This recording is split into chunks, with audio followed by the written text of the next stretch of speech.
नमस्कार, मैं हूं गरिमा। स्वागत है आपका दस्तक लाइव में। आइए बढ़ते हैं भोपाल की खबरों की ओर।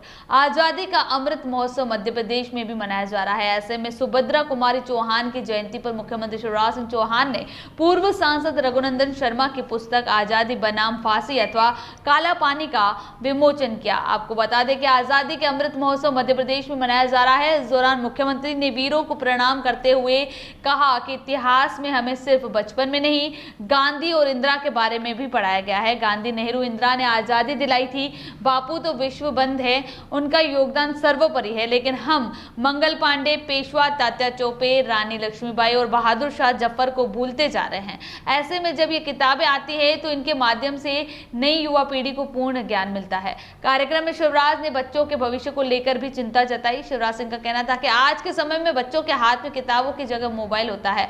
मोबाइल में पोर्न फिल्में भी होती है और साथ ही किताबों की जगह बच्चों के हाथ में ड्रग्स की पुड़िया होती है। ये चिंता का विषय है। ऐसे में बच्चों को किताबों के प्रति अलग जगाने की जिम्मेदारी हम सबकी है।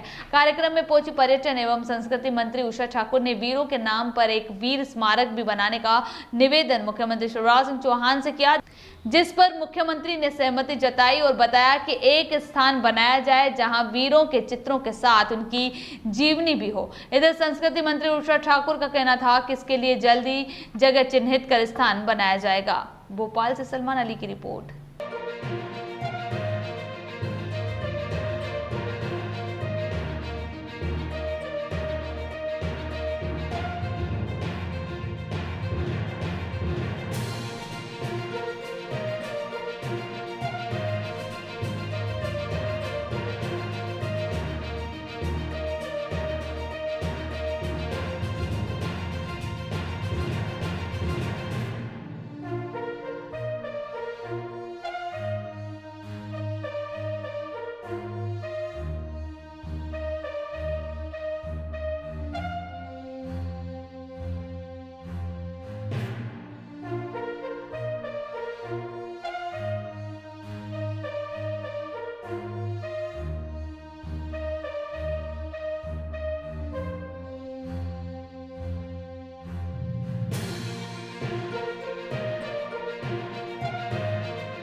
के रक्त से जो शांतिपूर्ण आजादी के लिए सभा कर रहे थे, भून दिए गए।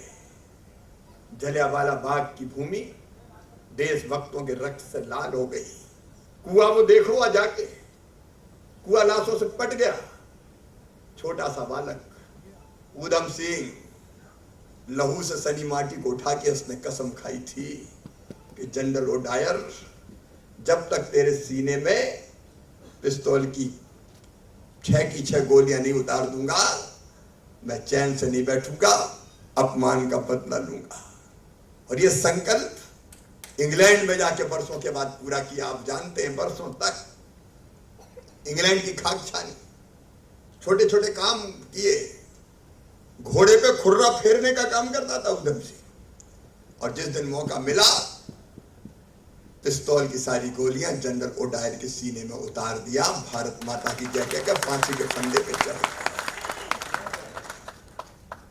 हम भूल गए खुदीराम बोस को, हम भूल गए मदन लाल धिंगरा को, हम भूल गए बटुकेश्वर दत्त को, हम भूल गए दुर्गा भाभी को, हम भूल गए अशफाकुल्ला खान को, हम भूल गए पंडित राम प्रसाद बिस्मिल को।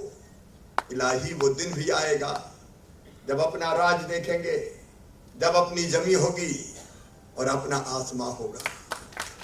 एक बार उन्होंने लिखा था, हम भी उनके यश गाया करता हूं, जो कर्ज राष्ट्र ने खाया है मैं उसे चुकाया करता हूं। रघु जी, आपने भी वही कर्ज चुकाया है। ये पुस्तक लिख के ऐसे आदरणीय श्रीमान रघुनंदन शर्मा जी, बहन रघु जी संक्षिप्त बोले, लेकिन पुस्तक में भी और वक्तव्य में भी आजादी की लड़ाई का सार उन्होंने समेट दिया। ये बात बिल्कुल सच है। अंग्रेजों ने कोई चांदी की तस्तरी में रख के हमें आजादी भेंट नहीं की। आज बच्चों को यह बताने की जरूरत है। हजारों क्रांतिकारी साथी हंसते हंसते फांसी के फंदों पे झूल गए थे, और जब फांसी के फंदा चूमने जाते थे तो डर से उनके पैर नहीं कांपा करते थे। उनके एक हाथ में गीता होती थी, उनके मुंह से भारत माता की जय के उद्घोष निकलते थे, और उनके हृदय में दृढ़ संकल्प होता था। वो भगवान से प्रार्थना करते थे कि हे भगवान, मरने के बाद हम फिर से जन्म लें, इसी भारत भूमि पे जन्म लें, और तब तक पैदा होते रहे और मरते रहें जब तक कि ये देश स्वतंत्र ना हो जाए, भारत माता आजाद ना हो जाए। कई ऐसे थे जिन्हें अपनी पूरी जिंदगी और जवानी अंडमान और निकोबार के जेलों में कोलू और चक्कियां पीसते हुए गुजार दी थी। खोल दिए थे अपने सीने अंग्रेजी संगीरों के सामने, और अपने गर्म गाढ़े और लाल रक्त से भारत की भूमि को, भारत की माटी को पवित्र किया था। उनके त्याग, उनकी तपस्या और उनके बलिदान के कारण हमारा देश स्वतंत्र हुआ। मन में कई बार पीड़ा होती है, तकलीफ होती है। आजादी के बाद, उस समय जब हमें आजादी का इतिहास बच्चों को पढ़ाया गया, तो ज्यादातर जोर इसी पर दिया गया। हमें आजादी महात्मा गांधी जी ने दिलवाई, पंडित जवाहरलाल नेहरू जी ने दिलवाई, इंदिरा जी ने दिलवाई, बापू विश्व बंद है। उनके योगदान को कोई अस्वीकार नहीं कर सकता। बापू को हम प्रणाम भी करते हैं, लेकिन एक कसक तो उठती है, एक टीस तो उठती है।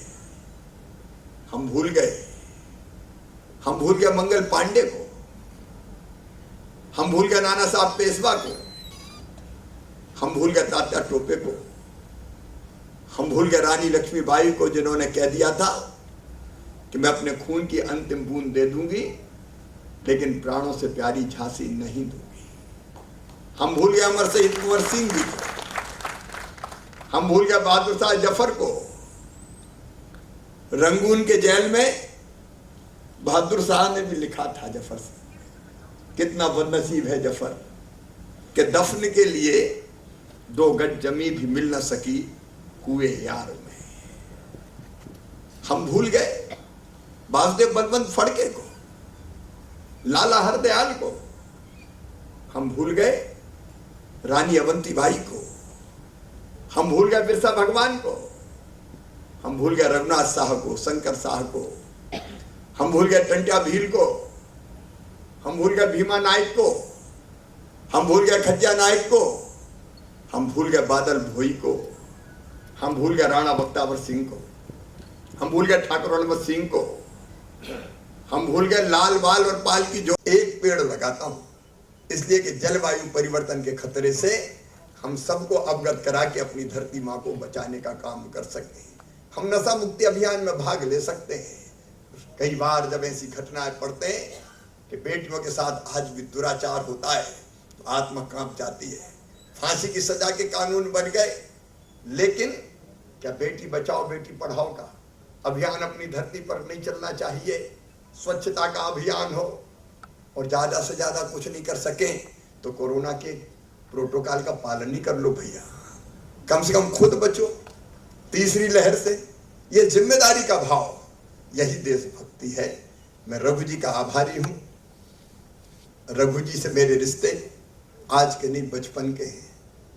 ये बड़े भाई हैं, मैं छोटा भाई। कई बार मैं लड़ जाता था, रूठ जाता था। विद्यार्थी परिषद और युवा मोर्चे का काम करते करते एक बार मैं रूठ के घर चला गया जैत, तो फिर वहां से पकड़ के फिर वापस रघुजी पीड़ितों की सहायता देना है। सर आप बाढ़ पीड़ित क्षेत्रों में भी जा रहे हैं। मुझे सर पुस्तक विमोचन की आपने आए अरे उषा जी बताएंगे, मैंने बता बाढ़ दिया। पीड़ितों का तो हो जाएगी सर, दौरे पे जा रहे हैं। सर पुस्तक विमोचन मैडम, क्या ये जो आयोजन था जितना बेहतर आयोजन, शिवराज जी ने भी एक स्मारक की बात भी कही, आपने भी कही। जी बंधु, आज बहुत ही पावन दिवस है, क्योंकि आज़ादी का अमृत महोत्सव 75वीं वर्षगांठ कल से प्रारंभ हुई। आज 16 अगस्त को श्रीमती सुभद्रा कुमारी चौहान, मुझे लगता है हिंदुस्तान के हर बच्चे को कविता कंठस्थ होगी, बूंदे लेहर बोलों के मुँह हमने सुनी कहानी थी। आज उनका जन्म दिवस है, आज श्रद्धेय अटल जी की पुण्यतिथि भी है। और आज का ये जो कार्यक्रम, हमारी उत्सव मूर्ति आज यदि कोई थे तो वो रघुनंदन जी शर्मा जी थे। हमारे वो अभिभावक हैं, पालक हैं। उन्होंने बहुत ही सुंदर पुस्तक आज़ादी बनाम काला पानी अथवा फांसी, इस विषय पर लगभग 400 छंदों के माध्यम से क्रांतिकारियों के जीवन की व्यथा कथा, उनका संघर्ष, उनकी जिद और जुनून को आने वाली पीढ़ी तक पहुंचाने का संकल्प लिया। आज उसका विमोचन था, जो आप सबने देखा। माननीय मुख्यमंत्री जी से स्वराज संस्थान और या यूँ कहूँ संस्कृति विभाग ने एक मांग की है कि वीर भारत स्मारक, जिसमें 1857 की आज़ादी से लेकर और देश के आज़ाद होने तक के समस्त क्रांतिकारियों की जीवन गाथाएं, उनका परिचय, एक ऐसा स्मारक यहाँ बने जो युग युगों तक आने वाली पीढ़ियों को प्रेरणा देता रहे। आज़ादी का अमृत महोत्सव धूमधाम से मनाना है, ऐसा निर्देश हमारे राष्ट्रनायक प्रधानमंत्री मोदी जी का है, संकल्प हमारे जननायक भाई शिवराज जी का है, और उसके लिए हमारा विभाग प्रतिबद्धता के साथ जुटा हुआ है।